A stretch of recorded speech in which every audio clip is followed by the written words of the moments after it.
What's up guys, welcome to the Chess Giant. This is Solomon Riddell, and in today's video we cover the Giuoco Piano, a classical opening option for white that is easy to learn and will give you a quiet but flexible game. This is one of my favorite openings for white as I've been playing it since I was a kid, so probably for about 15 years now, and I really enjoy it.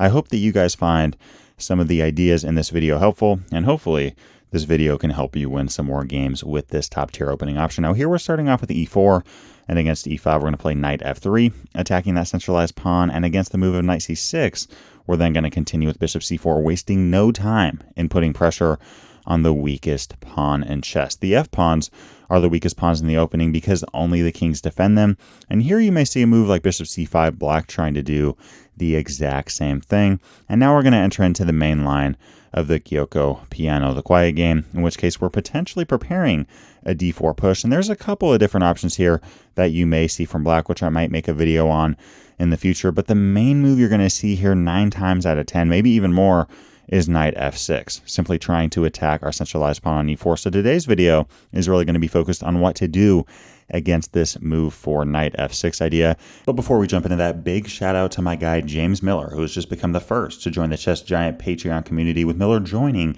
he now has access to Patreon exclusive rewards and benefits and is helping me create higher quality chess content. Again, big thanks to James Miller. Now back to the Giuoco Piano. We actually have 3 different options against this key knight f6 move, all of which I'll be covering in this video. One of them is the Giuoco Pianissimo with d3, which means the very quiet game, not just playing c3, but playing d3 and defending the pawn on e4. We also have the main line here with the center attack of d4, simply expanding the center. And finally, the bird's attack with the crazy looking move of b4. Let's first take a look at the center attack with this move of d4, really threatening to simply win the bishop on c5. If this bishop runs away to a square like b6, okay, we're just going to win the pawn on e5, capture it off, and we as white have a much better game there.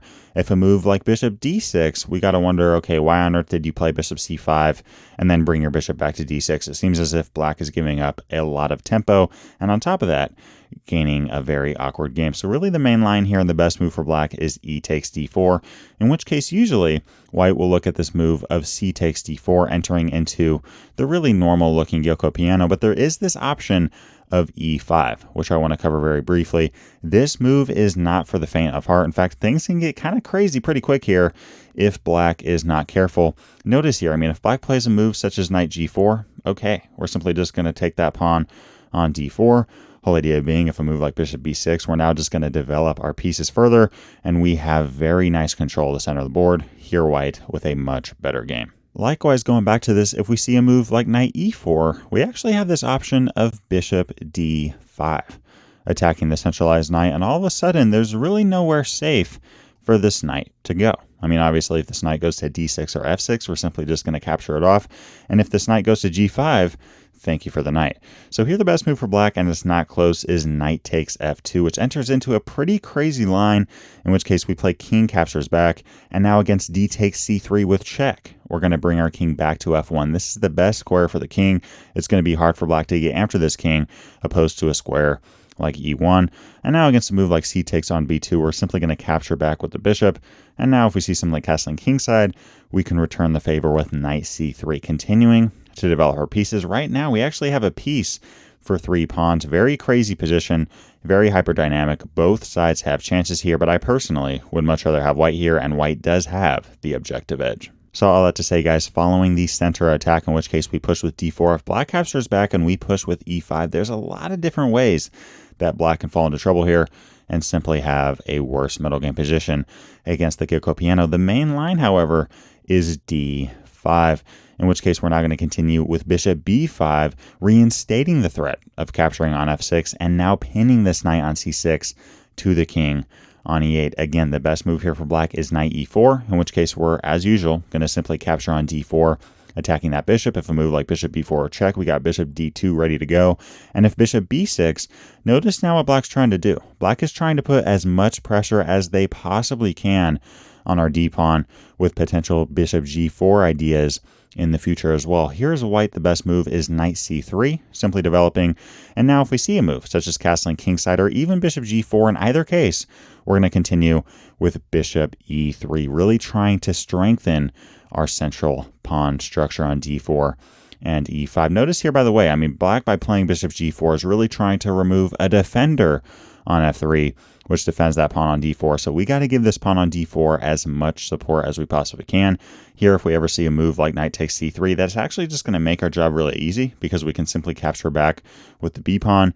And here, if we see a move like bishop takes f3, we can now continue with g takes f3, gaining a tempo and attacking that knight. What about a move here like castling kingside, black keeping the tension? Well, now we can continue with a move like h3. Right? Attacking the bishop. As always, if a move like bishop takes f3, we can simply take back with the g-pawn, forcing this knight to a square like g5. And if bishop h5, the main line here is actually this move of queen c2, eyeing this knight on e4. Whole idea being if a move like bishop g6, we can now play queen b3. Now, some of you are probably wondering, and for good reason, why did we play queen c2 and then queen b3? Why on earth would we move the same piece twice if we could have just went there in one turn? Well, notice how black's positions changed. Black didn't play a move like queen d7 or queen e7. By putting our queen on e2, we were eyeing the knight on e4, and by doing so, we brought that bishop back to g6. So really what we're trying to do here by playing queen c2 and then the move of queen b3, putting pressure on d5, is really get rid of this bishop on h5, which attacks a key central defender on f3, and bring it to g6, in which case it's simply looking at its own knight on e4. However, all that being said, guys, after this move of queen c2, black doesn't have to play bishop g6 and allow us to play queen b3, attacking that centralized pawn. Black could go with this move of bishop takes on f3, and I'm actually surprised how rare this variation is played. This is a strong and very solid variation for black, whole idea being after g6, f3, black has knight g5, right, attacking the pawn on f3, and also putting pressure on this d4 centralized pawn, and there's simply no way for white to save both. That being said, white here can continue with a move like castling queenside, whole idea being when we do go down a pawn, we can capture off that knight on c6 and now continue with an active option such as queen f5, followed by queen g4 or queen e2, right, kicking this knight to a square like h4, followed by queen g4, attacking the knight. And here, if a move like knight g6, which by the way is the best move in the position, we can then continue with f4, looking to play f5, going a pawn down in the Giuoco Piano, but gaining attacking chances with hyperdynamic play. See how going back to this position, in which case we played d4 and black captured back, we do have this option of playing e5. That being said, I highly recommend you guys watch this video 2 or 3 times through if you're planning on using this variation, because this kind of opening theory, you simply cannot afford to make a mistake. You got to memorize those lines and really try to not understand what to play, but also why you're playing it. What about this move of c takes d4? This is the more traditional approach, simply attacking this bishop on c5. And notice now, black now has a big choice to make, and that's what to do with this dark squared bishop. The best move here for black is bishop b4 with check. But what happens here if black plays a move like bishop b6? Well, now we're simply just going to take full control of the center of the board and actually just steamroll black here with d5. Whole idea being if a move like knight a5, we can always just drop this bishop back to d3. And if a move here like knight e7, we can then play e5. Why not just keep pushing our pawns? Really, our pawns here are not overextended. They're actually very well defended. This pawn on d5 has 2 defenders in the bishop and the queen on d1, and the pawn on e5 is currently defended by the knight on f3 and not even attacked. Notice here if a move like knight g4, okay, let's just keep pushing our pawns. Let's play a move here like d6. Many of you are probably wondering, okay, wait, why is Solomon just ignoring the fact that our pawn on f2 is attacked? Well, let's cover what happens if black does take the pawn on f2. Let's start off with bishop takes f2. What do we do here? Well, in this case, let's just step to the right 1 square. And now notice what we're doing. We're threatening to capture the knight on e7. And on top of that, we're threatening to play h3, which would attack the key defender on g4, which is currently holding on to a thread, the bishop on f2. There's simply no way with d takes e7 and h3 ideas in the air to not lose material here as black. And notice if black ever does want to take on d6, this isn't really going to solve anything because we simply capture back and we still have that threat on e7 as well as h3. So if you see a move like bishop takes pawn, just slide that king over 1 square and you're going to be in business. What about a move here like knight takes f2, attacking both our queen and our rook? Well, in this case, we actually don't really care about our rook. In fact, we're just going to continue with queen b3. Whole idea being if a move like castling kingside, trying to defend that very weak pawn on f7, we can then continue with bishop g5, adding pressure on this knight on e7, which is not going to be able to be saved. And if black captures the rook off right now, we can play bishop takes f7 with check, and then again, that key idea, bishop g5. If we take this knight on e7, the queen is going to drop as well, and if a move like knight c6 trying to save the knight, they still lose the queen. And here now is white. We have a +8/+9 advantage. This game is nearly over. And y'all, last but not least, when we see this move of bishop b6 and we just start hurling the pawns down the center of the board, what if we see a move here like knight to g6? Here black trying to simply get this knight out of the way and start threatening this pawn on f2. Well, from the white perspective, again, we don't really care if we lose the pawn on f2. We're just going to continue now with bishop g5, continuing to put the pressure on black and now forcing an option like f6, in which case, okay, we'll just capture that pawn off the board and now play queen d5, threatening a mate in 1. And right now, we're not even down material. I mean, guys, this position is very awkward to play and very hard to play from the black perspective. This king on e8 is a big target, and it's going to be hard for black to hang in this thing much longer. So y'all, after taking on d4, if you see a move like bishop b6, simply steamroll black there with the move of d5. If you see knight a5, okay, bring the bishop back to d3, and black's going to have a very awkward knight, a very trappable knight on the a file. And if you see this knight go back to e7 following d5, we can then continue with e5, d6. You get the idea.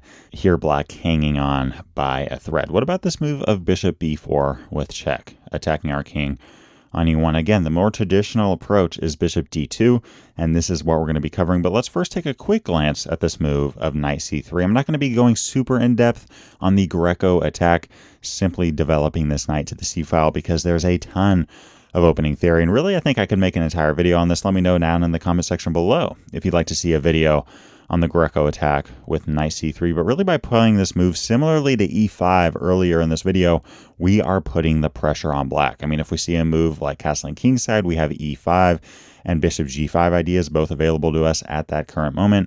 Here, if we see a move like knight takes e4, which, by the way, is the best option for black, the only move that gives black the edge, we can now continue with castling kingside. Really, this reminds me a lot of an Evans Gambit type position. Obviously, we have a pawn on b2, but I mean, okay, we already gave up a pawn, and now black has the opportunity to capture back this knight on c3. Yet again, the only move here that gives black the edge is bishop takes c3, in which case we could capture this bishop back, but then we're going to face this idea of d5, black just locking up the center, and we're not trying to give up material just to have a close game. So we're actually not going to take this bishop, even though we're down 4 points of material, and continue now with d5. And really, by playing this move, we're still threatening to capture this bishop off the board, and we're now threatening to capture off this knight as well. And here, most players with the black pieces seem to go with this idea of bishop f6. If you look on Lead Chess, if you go to Master and Grandmaster level games, this seems to be the most popular option. Against this, we don't want to simply get a piece for a pawn. We're already down 4 points of material. Why not get a piece in full and play this move of rook e1. Now, sure, black could play a move here like queen e7 and try to hang on to that knight. In that case, okay, we're still going to get that piece. And really, this queen on e7 is very poorly placed as we have a rook aimed directly towards it. Here, if we see a move like knight e7, which is black's best option, we can now see rook takes e4. And now if we move like d6, we have a couple of different ideas here. We could play a crazy looking move such as bishop g5, or even this idea of g4. I personally like this idea a lot. It's a lot of fun. It really has two ideas. First off, we're preventing bishop f5 from being played. And on top of that, we're looking to play g5 ideas here, attacking that bishop on f6. I mean, here, if we see a move like h6, okay, we're just going to continue by pushing with h4. Yet again, looking at potential g5 ideas. This position is technically better for black if you plug this into a computer program, but from a practical level, I mean, this position for black is very hard to play. G5 ideas in the air. A fun game. Just thought I'd mention it. So y'all, following bishop b4 with check, we do have the Greco with knight c3, but the main option here is simply bishop d2, in which case now black has a couple of options. The main line is bishop takes d2, but there's also this option of knight takes e4, which I actually think might be the best option that black has. When I was a kid, I was taught that this move of knight takes e4 simply falls into a trap and gives black a worst game, but I personally wouldn't call this a trap. I mean, sure, white is able to capture on b4 and then play bishop takes f7 with check. Whole idea being after king takes f7, we are down a piece, but we're going to get that piece right back with queen b3 check, attacking the knight on b4. Now, black shouldn't play a move like knight d5 because we're simply going to win that knight and also be attacking the knight on e4, but black here can simply just continue with a move like d5, expanding in the center of the board. And now as white, we have a couple of different options. One of them is to play a move such as knight e5 with check against the king. Black could fall into some potential trouble here if they bring a king to g8 or e8.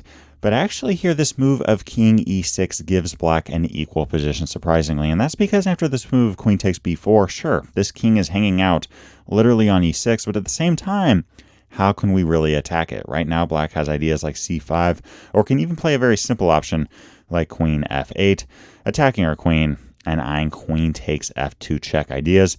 Here's white, we really don't have much of a choice but to trade off queens, and now following rook takes f8, we have a pretty even game. So y'all, we just covered this move of knight e5 check against the king and then taking the knight on b4, but we could also just take this knight on b4 right away, right?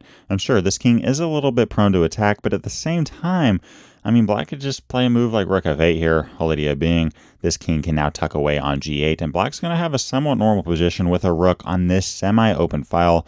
Black is going to want to get this bishop and queen activated, and yet again, white here with a dead even game. Not a huge advantage to speak of. I mean, I'm not sitting here and saying that white's losing. We're probably now going to continue with an idea such as knight c3, putting some pressure on both e4 and d5. Castling kingside is also playable, but I personally always had a hard time with this variation when playing the Giuoco Piano. So guys, going back to this position, knight takes e4 is a surprisingly good option for black. I mean, when I was a kid, again, I was taught that this move wasn't really the best because we're simply going to take on b4. And then after knight takes b4, black isn't up material because we're able to take on f7 and then even things out. But just because we're evening something out doesn't mean that knight takes e4 was bad. And if black studies the theory of that line, they're going to get a pretty simple and easy game going forward. What about this move of bishop takes d2, however? I honestly have a much better time against this, and this is the move that I most often see. Now here is white, it's much better to take back with the knight on the b file to get more pieces involved in the game. And now as white, again, we're looking to steamroll black. I mean, if we see a move here like castling kingside, which happens all the time at the beginner and intermediate chess levels, we can just see this move of d5, attacking the knight on c6, and we're going to have a huge space advantage. There's a couple of different ways that black can stop this, but I think the best way is simply playing d5 themselves, right? Attacking this bishop on c4, black has to play a move such as this, and against this, we're now just going to take that pawn off the board, and against knight takes d5, play queen b3, attacking this knight. And here again, black has a chance to even things out in terms of the evaluation, not get a winning game, but simply an even one. And that is with this move of knight a5, attacking both our queen and the bishop on c4. Black would love to capture off our light squared bishop, so here's white, we got to play a move like queen a4 with check, in which case black could play this move of c6. However, this is a big mistake. I actually had someone play this against me in a tournament game, and here is white. We're simply going to take that knight off on d5, and following queen takes d5, castle kingside, we got rook fe1 and rook e5 ideas in the air. And here, right, with a much better game, it's going to be very easy for black to lose this knight on a5, and black's got some serious kinks they got to work through, to say the least. However, guys, against this move of queen a4 with check, which also attacks this knight on a5, black doesn't have to play a move like c6 and give us that castling kingside, rook e1, and rook e5 idea. Black could also just bring this knight back to c6, in which case, all of a sudden, okay, I mean, if we play a move like castling kingside, black's going to castle kingside here. If we continue with a move like queen b3, black could just play this move knight a5, and all of a sudden, we've reached a threefold repetition if we keep going back and forth. Here is white again. You want to castle kingside, okay, black's going to do the same thing, and we got a dead even game. And here, if the move of queen a3 is played, here white trying to create some inequalities, trying to prevent this king from castling kingside, but now black could just have the option of playing queen e7 with check. Whole idea being, okay, I mean, we trade off the queens, and here white doesn't have too big of an attacking chance. In fact, here it might actually be black with the edge, as we have this isolated pawn on d4, which is taking up some space, but is honestly becoming more of a target than anything else. So y'all, this move of knight a5 followed by knight c6 from black is a very interesting option if black is trying to play for the draw. Now look, I mean, if you're playing against someone like Magnus Carlsen in a tournament game, you're totally okay if you go back and forth on a5 and c6. At least I personally would be okay with that. But again, I just want to share that idea with you. It really depends on who you're playing, especially in a tournament situation. Are you happy with the draw? Are you not happy with the draw? If you don't want to draw, this specific line of the Giuoco Piano might not be the one to go with because of that idea. Here, if black wants to try to fight for the win, or simply doesn't see this idea of knight a5 followed by knight c6, which they probably wouldn't if they haven't studied the theory, here we could see a move like knight ce7, in which case now as white, we can play a move like castling kingside, and now expand with a move like a4. And here, guys, I mean, there isn't a ton of strict opening theory. We're simply playing chess at this point. I do like this a4 idea because it does give us the chance to potentially play a5 and gain even more space on the queen side. And if black stops this, okay, we have knight e4, as well as rook ac1 ideas. It might be a good idea just to throw this rook on a square like e1, and at this point, okay, knight e4. At this point, it's like, okay, which moves do you want to play first? Right now, we're eyeing c5 and e5 as well. Our queen is active, our bishop is a pretty solid and active piece, and now as white, we're simply playing Giuoco Piano chess. But yeah, let's go back to the very beginning of this video very quickly with e4. Obviously, I was showing a ton of different sidelines with the Greco attack, with knight c3, e5 ideas, different ways that black can try to play it. Let's just go with the main line from start to finish, just so you can have that smoothly in your head without all of those kind of sidelines and variations and ideas available to you. Really, I was just showing you those because many players don't want to go with the main line from start to finish. And it's honestly very understandable. It's very drawish. White has different ways of trying to go for the win. But let's just start back with this move of e4. And once you understand this variation, you can try to build on top of it. We see this move of e5, and now white continuing knight f3. And against knight c6, we see bishop c4 with the Italian game continuing now with the main line of the Giuoco Piano c3, preparing this d4 push. And once black captures back, we're simply going to capture back with our c-pawn. We're prepared to meet bishop b4 check with a potential bishop d2, capture back with our b knight, trying to get as many pieces involved as possible. And against this move of d5, we can capture back, throw our queen on b3, and against knight ce7, castle kingside, play a move here like a4, and now throw a rook on the open file, play something like knight e4, and here you go, an active game for white, in which case you can play for the win. A quiet game, but with the Giuoco Piano, that's often exactly what we want. So yeah, we just covered this move of knight f6, attacking the pawn on e4, in which case we do have that covered option of d4 breaking open the center of the board. That being said, there is a lot of opening theory there. What happens if you don't want to go into the trenches of chess opening theory and simply want to play something that's easy to learn and something that you can use your own creativity with, really trying to outplay your opponent and bring them into positions that they've never seen before? Well, I recommend this idea of d3 if that sounds like you with the Giuoco Pianissimo variation. Very quiet option, but in doing this, white can now have an open-ended approach and really create your own style going into the middle game. Here, one of the best moves for black is something like d6. There's really not a line here for black that is simply much better than all others. Black also has flexibility in how they want to approach this game. But really quickly, I wanted to cover a couple of different moves here for black that don't work. And one of them includes this move of knight a5. Here, black trying to trade off their knight for this light squared bishop and go up the bishop pair. At first sight, this seems like a good option. In fact, in many e4, e5 openings, black does try to play knight a5 and attack this bishop on c4. But in this case, it simply does not work because we have ideas including bishop takes f7 with check. Whole idea being after king takes f7, we got b4 forking both the bishop on c5 and the knight on a5, here white with the edge. In addition to knight a5, which simply runs into bishop takes f7, black can also try this move of d5, but I really don't think that this is the best option for black either, because we can now take on d5 and then play queen b3, forming a battery ram against this knight. Whole idea being, if you want to play something like knight f6, okay, we'll play bishop takes f7 with check. And if you play something like bishop e6, okay, thank you for the pawn on b7. And if you play something like knight ce7, we don't even have to take the pawn on e5. We can actually play queen b5 with check, winning a full piece with black having nothing to show for it. So all that being said, I mean, black can fall into trouble here and really just get a lost game very quickly if they're not careful. Surprisingly, the best move here for black is actually just castling kingside. Whole idea being, we do get this piece, but black is then able to play knight a5, making it so that our queen cannot defend our bishop. By the way, if you ever reach this position, be careful not to play queen a4 and then try to get your piece back and remain up in material, because you are up a piece, but only for a moment, because now black has this idea of bishop takes f2 with check, and the very next move, you're losing your queen. So y'all, in a position like this, we cannot hold on to our bishop, but instead we just got to play a move like queen d1, allowing black to capture back on d5, but yet again, we still have this b4 idea, and there's a couple of different ways that black can try to create counterplay here. One of them is this move of e4, in which case, okay, we're just going to capture back, having queen e2 ready to go against a potential queen takes e4 check idea.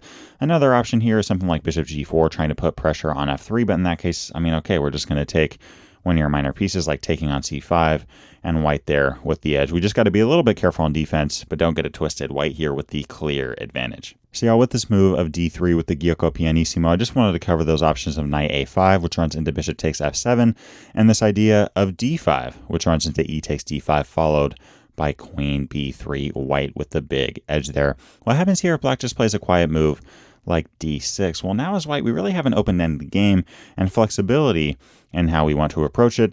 Most players here just play a move like castling kingside. And look, I mean, here if we see a move from black such as a5, expanding on the queen side and preventing us from playing b4, okay, we can play a move like a4, play an option like h3, bishop g5, knight bd2. There's a ton of good options there. And here if we move like a6, we also have that option of just expanding on the queen side with b4 followed by a4, trying to take up as much space as possible. And against a move like castling kingside, again, there's not one correct move here. I personally kind of like this option of knight bd2. One question I do want to answer is what to do against a move like bishop e6. Do we capture this bishop or do we not? Well, there's really not a clear answer, and it simply depends on your style of play. I personally don't like taking this bishop on e6 because after f takes e6, sure, black does technically have double pawns, but these really aren't a weakness. There's no way for us to easily get after this pawn on e6 anytime soon. In fact, black can continue with queen e8 defending that pawn and eyeing queen g6 and queen h5 ideas with a rook on the semi-open file. I personally think that this might give black more than it takes away. So you can take on e6 if you want. It's far from a mistake. I personally just kind of like playing a move here like h3 or something. Whole idea being if black ever wants to take on c4, okay, we'll take back with our knight. Whole idea being if something like d5, we'll capture on e5. If black wants to play something like h6, we can always just naturally develop with a move like queen c2. And here you have it, a natural Giuoco Piano game. In fact, a Giuoco Pianissimo variation game, in which case you have space on the queen side, b5 ideas in the air, d4 breaks potentially. You're going to continue to develop your pieces and try to find a way to fight for this game. So y'all, we just covered this idea of d3 with the Giuoco Pianissimo variation, in which case we have castling kingside ideas, b4 ideas, bishop g5. You get the point. We're just going to continue to improve the positioning and activity of our pieces. But some of you may go and look, I like this idea of d3, but I really want to get in this move of b4 as well. And obviously, if we play d3 at any point, black can just play a5 and prevent this b4 push from being played. If that's you, you can actually just play b4 right away, going into the bird's attack, and then the very next move, play something here like d3. Here by doing this, we're simply making sure that we got this pawn push in, and then okay, we play a move like d3. Really, this is just a Giuoco Pianissimo variation, but throwing our pawn on b4 first so that black can't get this a5 move in on time. If a move here like castling kingside from black, okay, let's push with a4. Whole idea being if a5, we have b5 ready to go, and if a6, we can castle, and after d6, you get the idea. We're just playing chess with a very open-ended game ahead of us. Thanks for watching, and special thanks to all of you engaging on Patreon. Your donations are helping the Chess Giant team continue developing more and better chess content. If you want to learn more about the extras you can unlock by subscribing at one of our Patreon tiers, hit the link in the description. If you'd like to see my top 5 chess openings for black against the move d4, click that video to the left. If you'd like to see my entire Hippopotamus Defense Series playlist, click that playlist to the right. Leave a comment down below to let me know what other videos you'd like to see covered on this channel. And as always, I appreciate you guys. Thanks for watching. Peace.